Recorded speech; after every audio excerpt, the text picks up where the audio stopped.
Hello, and welcome to our live broadcast. Today we'll be highlighting Providence St. Joseph's Health annual report to our communities and our community health initiatives. I'm Nora Barilla, our Group Vice President for Community Health Investment at Providence.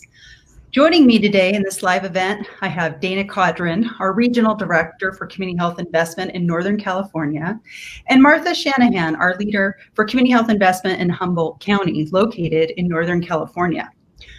We are pleased to share our annual report showcasing our partnerships and commitments to the health of our communities. This report highlights how we give back and invest in vital conditions addressing health inequities.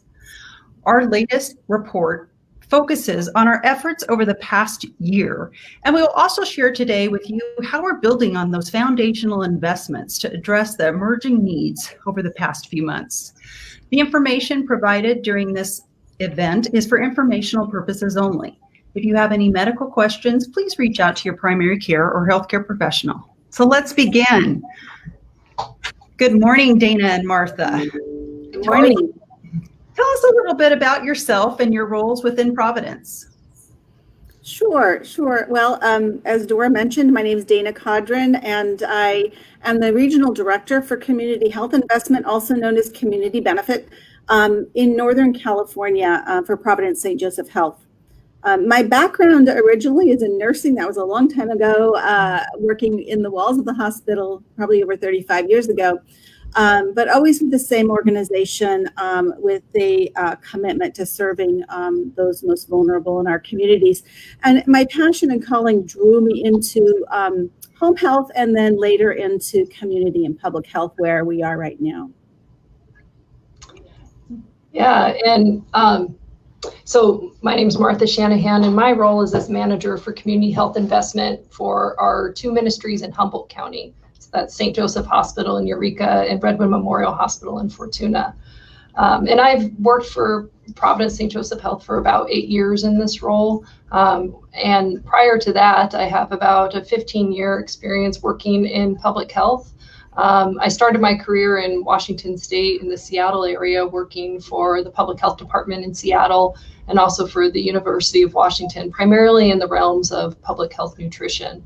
But in my role in Humboldt County, I get to provide support to community health investment programs that are working directly with vulnerable populations in our community, and also work to foster partnerships to help to correct some of the health inequities that we see in our community. It's wonderful to be here with you today. Wonderful. Thank you, Dana and Martha. We're so glad that you were able to join us and able to share some of the great work over this past year. Dana, can you share a little bit how Northern California chose the focus areas in 2019, and maybe describe to our listeners what the Community Health Needs Assessment is and how we use it to invest in our communities? Absolutely, Dora. So our Community Health Needs Assessment, also known as a CHNA, is a comprehensive assessment of the communities where we serve. And it's conducted every 3 years. And in fact, 2020 is a CHNA year for us. So we're in the midst of a needs assessment as we speak. And we use evidence-based framework, including sophisticated data analysis that allows us, for example, GIS mapping at the block group level for indicators related to health and social determinants of health. It's a very data-driven process, but also at the same time, it's deeply rooted in our mission. And we see it as really a sacred process, integral to the legacy and heritage of our founding sisters to serve the poor and vulnerable. So just briefly, our approach involves data from a variety of methods and sources. We have primary and secondary data that we collect and analyze, and Martha's going to go into the details of that. But we also analyze internal data around utilization. So we're looking at those avoidable emergency room visits and other prevention quality indicators. So for example, do we have a high number of emergency room visits related to diabetes or asthma? And if we see that in our local communities, then we can dig deeper into evaluating the root cause of that problem and perhaps plan some community level or upstream response and prevention efforts. Then that becomes part of our strategic plan to address these needs. We are able to pull mapping and demographics down to the block group level by ethnicity and age groups, by housing burden, block group, publicly available geocoded data. We use certain platforms that can pull any of 500 patient attributes and filter, for example, by population of interest. So demographics are filtered by behavioral health conditions, chronic conditions, and social needs such as housing or SNAP benefits.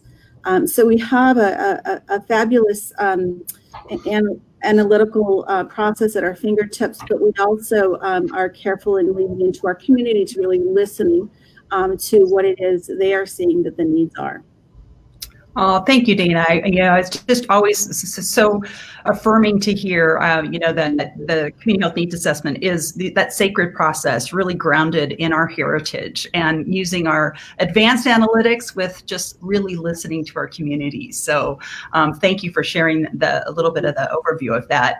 Now, Martha, Dana talked a little bit about community level data. Can you talk how is that driving our decisions, and how do we ensure that we're including the voices of our most vulnerable populations? Yeah, well, it's pretty remarkable, the sophistication of the data analytics that we have today, and it's also really important to remember that we balance that with listening to the voices of the people that we serve. And so, how do we do both? The community level data that we look at, and another way that's typically described is population health level data. So instead of looking at one person's individual health outcomes, we're looking at groups of people, and so that can be an entire county, Napa County, Sonoma County, Humboldt County, and as Dana mentioned, we can drill down to a census tract level or a zip code level, so we can really see groups that are significant within our community to see what is affecting their health. And when we're talking about health, we're talking about a broad definition of health. It's not just about the absence of morbidity or mortality, but it's also all those social determinants of health, things like education, access to jobs, stable housing. And so those are some of the community level indicators that we look at. In the current needs assessment that Dana mentioned that we're doing, for example, we're looking at life expectancy at birth as an indicator for overall health. We're looking at educational attainment, so high school graduation rates. And we also are looking at the percentage of households that are at or below 200% of the federal poverty level, because we know that the presence of poverty is directly correlated with health outcomes. And so then we can take all that information and we can put it on a map, and we can see areas that pop up of higher needs within our counties, so we have more information about how we can intervene. Another important community level indicator is housing cost burden. Typically, people should pay 30% of their income towards rent or mortgage, so they have enough funds left over to pay for other things that you need: food, utilities, transportation, and maybe even be able to set a little money aside for savings. But we know in our service areas and a lot of our communities, 50-60% of the population is paying more than 50% of their monthly income towards rent. And that doesn't leave very much money left over for the other things that you need to stay healthy. We also look at indicators like from our schools, what are free and reduced price lunch enrollments like, and how many people are enrolled in the CalFresh program in the state of California. So, really all these things kind of give us a community level snapshot of the health in our service areas. But in addition to that, we really want to stay in touch with the people that we're serving and hear directly from people who have unmet health needs to find out what they're experiencing. So in all of our service areas in Northern California, we all have programs that directly serve people with unmet health needs. And we're in constant communication with folks in our community to really understand and to listen to what their day-to-day experience is like. And when things like a pandemic happen, we're able to know pretty quickly what the needs are. And so we're able to work with partners and respond right away. Yeah, that's pretty exciting. Thank you, Martha, for really seeing how public health data has evolved over the years and how we can use that data to really drive our action is just really exciting to see. And we're so glad that you're able to have that level of analytics. Now, Dana, Martha talked a lot about the unmet needs of our vulnerable populations. Can you share a little bit how St. Joseph Health in Northern California hopes to address each one of those? Sure, Dora. So across our region, with our current needs assessment, we've identified a few priorities that we're looking at. These are our priority needs that we established 3 years ago. And one is homelessness and housing instability or stability. The other one is mental health and substance use disorder. And then another one is access to care, not just healthcare, but access to benefits, access to resources and basic needs. One that rose to the top, particularly in Humboldt, was food security. So those are the areas that we have worked on over the past 3 years. And part of our strategy is understanding that hospitals can't do this alone. We need to engage with our community partners, and especially in areas where we don't have that subject matter expertise, such as housing, although Providence does have a housing division that has been fabulous at assisting us in these efforts. So we've established strong relationships with our community partners, and this is really critical. We leverage our resources to meet needs in a number of ways, and Martha touched on them, but one way is to provide conditioned donations to our nonprofit community partners. And this is when people think of community benefit, often what jumps to their mind is, oh, we make grants or contributions to the communities, but these are not willy-nilly grants into our communities. These are very strategic, and they're restricted specifically to meet an identified need in our communities. And they allow us to leverage our dollars and our resources to increase capacity in existing services, for example, increase capacity for mental health services or substance use services. It also can be used to seed new services that we need within the region. One example is launching respite programs, or what we call recuperative care or respite programs across our region for patients that are homeless in a hospital and discharging, and really do not need to stay in hospital, but are a little bit too vulnerable to discharge back to their prior living situation, which could be on the street or even in a shelter where they have to be outside the shelter during the daytime. So we have invested in what we call respite programs across our region in Sonoma and Napa County. Those are partnerships primarily with Catholic Charities, and in Humboldt County with private foundations and organizations that provide the same services. So we have invested our donations strategically to meet an identified need. Another way is, as Martha mentioned, is to provide services directly, and we do that across our region. We have a number of programs that deploy registered nurses, social workers, community health workers, promotors, dentists, behavioral health. We have addiction counselors. So it really varies in community to community, local to the identified needs. One program that I'll pull to the surface, because it is across our region and it has tremendous impact across our ministries, is a program called the Care Network. And this consists of teams of nurses, social workers, and community health workers that provide complex community-based care management. So these are persons who are often homeless or are unstably housed. They often have significant mental health and addiction issues, or multiple chronic conditions compounded by really significant socioeconomic issues. So intensive care and complex care is what we call this. And we helped these individuals to engage in medical care, secure their basic needs such as food and shelter. We assist them to apply and complete applications to receive benefits that include income as well as food and shelter. And we really are able to change the healthcare and quality of life trajectory for those we serve. And that we see an improvement in health indicators, we see an improvement in well-being and reported quality of life, and we see an overall reduction in emergency room visits and hospitalizations after enrollment in our programs. So this is really at the heart of our mission. It addresses all of the priorities that I mentioned above, and it also reduces the healthcare burden associated with avoidable utilization for these really high-risk populations. And lastly, we also have a long track record of pooling in grant funding and contracts that then we infuse back into our communities to help bridge gaps and meet needs.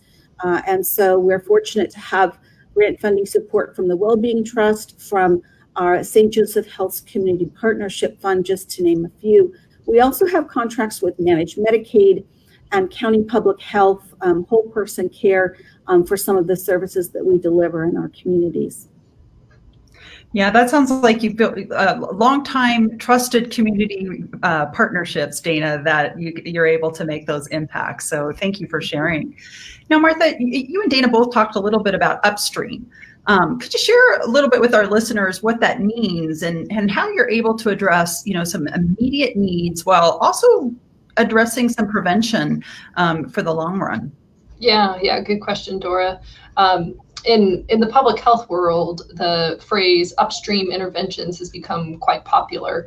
And there's a story that we tell in public health, or a parable about a river. So it goes something like this. There's two people who decide to go fishing in a river one day. And as they're fishing, they see someone floating in the river, floating downriver, struggling to keep their head above water. And so the two people respond to this person right away to try to jump in the river, prevent them from drowning, pull them safely to shore. So they're able to do that. But before they're able to return to their activity of fishing, here comes another person floating downriver, struggling, trying not to drown. So they immediately turn their attention to save that person and rescue that person. Yet here comes another person and another person. And so people hear their cries for help, and more people rush to come help and pull people out of the river to safety and to prevent them from drowning. And while all this is going on, there's a bystander that decides to walk upriver to try to find out why people are falling in the river in the first place. And so that's really what we mean by upstream interventions. It's trying to ask the question of, why are we experiencing these poor health outcomes in our communities? And what's the root cause? And can we move upstream? Can we go see why people are falling in the river in the first place and try to prevent that from happening, so we aren't faced with a crisis situation where there's too many people in the river and we don't have enough resources or capacity to save them all? And so that's really when we turn our attention to primary prevention. And primary prevention is really about keeping people healthy in the first place and preventing poor health outcomes and preventing disease. Because we know if that can happen, then we create the conditions in our communities where everyone can live a healthy life and everyone can thrive. But really what we think about at Providence St. Joseph Health and in community health investment is, how do we do both at the same time? Mm-hmm. Because we know that there are people in our communities right now who are suffering, who are in that river and drowning, mm-hmm. and we really are called to respond. We need to respond. But at the same time, we know that if we don't try to prevent the reasons that people are suffering, that we're going to continue to be in the same situation over and over again of just crisis intervention and trying to save people from drowning. So how do we do both at the same time? One example of how we've done that in Humboldt County is in the realm of addiction. We know that we have high rates of addiction in Humboldt County, as do many communities across California and across our nation with the opioid epidemic. And we've invested heavily in a treatment and recovery center called Waterfront Recovery Services. We know that people are suffering. We know that people want help with their addictions, whether it's alcohol or drugs. And often they're told they have to wait for a bed to open up or for funding to become available. So we've invested with Waterfront Recovery Services to try to increase capacity for addiction treatment and recovery in Humboldt. At the same time, we know we have to ask, what are the root causes of those addictions? Why are people suffering in the first place? And often when we ask why enough times, it leads back to some sort of trauma. And primarily early childhood trauma is often common. And so we know that we need to invest dollars and resources in trying to support children, especially in those first years of life and around the perinatal period, around pregnancy. So what that looks like, that looks like supporting parents who are raising young children so they can raise healthy kids and have the resources and tools that they need. It's supporting early childhood education in that kind of 0 to 5-year-old age group. So when kids come to school in kindergarten, they're ready to learn. And you're not trying to, at that point, correct things that happened in the first 5 years of life. And so really it's a balancing act, and we have to figure out ways and strategies to be able to respond to the immediate crisis at hand, but also focus on primary prevention and creating the conditions in our communities where everyone can be healthy. Yeah, thank you for sharing that. I think a lot of times we hear that term and that just really brings it to light, Martha, what we're doing. So let's, we've talked a lot about our investments for last year, and you bring us to June 2020. And I don't know about you guys, but it often feels like 2019 was a lifetime ago with all the changes that have happened in our communities. So Dana, as we, look at moving forward, and you guys clearly have known about the health inequities in our communities for a long time, and it's no surprise to any of you, and and us beginning to address it. So now we add COVID-19 and a lot of the civil unrest.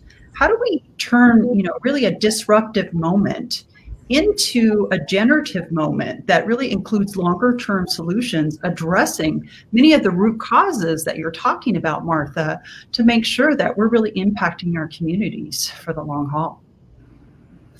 Yes, such an important question, and something that we're in the midst of, as we all know right now.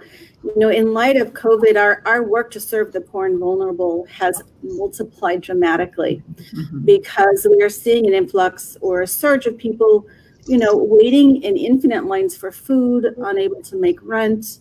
We have people who never thought that they would find themselves in these situations, experiencing a lack of basic needs. So this work is urgent at this point, and we have to act at the moment, but we also have to look at the long term, Dora, as you said. We've known for decades that health inequities exist. That public health mantra that your zip code is more predictive of your health than your genetic code. We know that people of color have shorter lifespans than with their white counterparts, in fact, by decades. And in our region, even, we see the Latinx population compromises anywhere from 55 to 75% of the COVID positive cases. So we have these health inequities across our nation and in our local communities as well. The pandemic has also catapulted care and processes that have been in the works for decades. It feels like we've been trying to launch telehealth for so long, and suddenly with the pandemic, the bureaucracy and barriers to telehealth were removed so that we could do it and do it quickly. We also housed the homeless in shelters and provided protection and surveillance. It's an opportunity for the public and private sector working together to bridge gaps in the communities. We don't want to lose ground here. So we are working diligently to sustain and galvanize these silver linings, if you will, of the pandemic. One way that we do this really in our region is we're working very closely with our government relations team to sustain these gains. And this is another example of when it's good to be both big and small, We are part of one of the largest Catholic healthcare systems in the country, and yet in our individual communities, we are very small and leaning into our communities and our partners. And so in this way, we're working closely with local public policy as well as statewide to galvanize some of these systems and structures that promote social justice and health equity.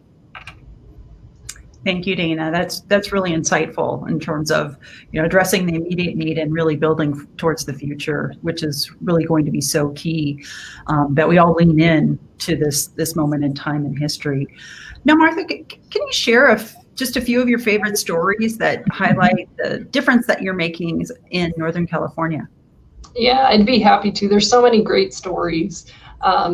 Dana mentioned earlier the Care Network, and the story that comes to mind is from our Care Network team in Humboldt. And it kind of illustrates the way that they work. And Dana said it's a team of a nurse, a social worker, and a community health worker that provide intensive community-based case management for people that are experiencing homelessness shortly after hospitalization. So this story is, and I'll use the name Johnny, but he's a fellow that was in his 50s, chronically homeless for about 20 years, had compounding health conditions that were deteriorating and getting worse with age, in addition to issues with substance use. So his story in 2016, he had about 15 visits to the emergency room. In 2017, that jumped to 39 visits to the emergency room, plus 9 hospitalizations. So you can kind of see how the health is declining. In 2018, there were, halfway through the year, there were 23 emergency room visits, and then a really pivotal stay in our intensive care unit at St. Joseph Hospital, the ICU. It was during that kind of pivotal stay at the ICU that our Care Network team intervened, and the nurse met with the patient and talked about different options, the potential of going to our respite program that we partner with Betty Chin on, and one of those beds that Dana had mentioned that are set aside for kind of extra recuperative care after a hospitalization. And this time Johnny took us up on it, and he was ready to engage. And so from that point on, our Care Network team worked with him to make it to the follow-up appointments and then eventually get connected to housing. And by May 2019, Johnny moved into his own apartment. And ever since, he's been stably housed. He's had 0 visits to the emergency room and 0 hospitalizations. And in addition to that, he's also been able to take care of get some treatment for some chronic health conditions that he was facing. He even had a knee replacement and got a full set of dentures, and is still stably housed to this day. So that's the type of story that when the timing is right, when trust is built and developed, and when there are these support services in place and community partners working together, we can really take someone from a very kind of desperate situation full of despair and provide some hope for a healthy future. Yeah, thank you for sharing that story. It makes it real. Those investments that we shared when we started, really bringing it down to that individual person. That's really what it's all about, is impacting our communities. We're just about at time, but just want to give you guys one last opportunity. Is there any other wisdom or just incredible work that you guys would like to share with our listeners today? Wow. Well, it's been a pleasure to be able to share with our larger community some of the work that we're doing, and how we are integral and integrated with providing healthcare and services in our communities and throughout our health system. I would like to say that Providence St. Joseph Health invests in community health investment. We don't make money in our division, so these are dollars that are set aside by policy to allow us the resources to make these investments in community health. So I just feel blessed and fortunate to be part of this type of organization. Yeah, I'd like to echo that, Dana, and thank you and Martha for the incredible work that you are doing, and just really thank you for joining us today. And to our listeners, to everyone for joining us and sending, just your thoughts and really sharing with us your incredible stories and I think passion for serving our communities. To learn more about our initiatives, programs, and services and how to support our partner, please visit psjh.give.providence.org. If you're looking for help or medical advice, please visit providence.org. And make sure to follow us on social media under Providence on Twitter and at Providence Health System on LinkedIn, Facebook, and Instagram. Thank you again for joining us and have a blessed day.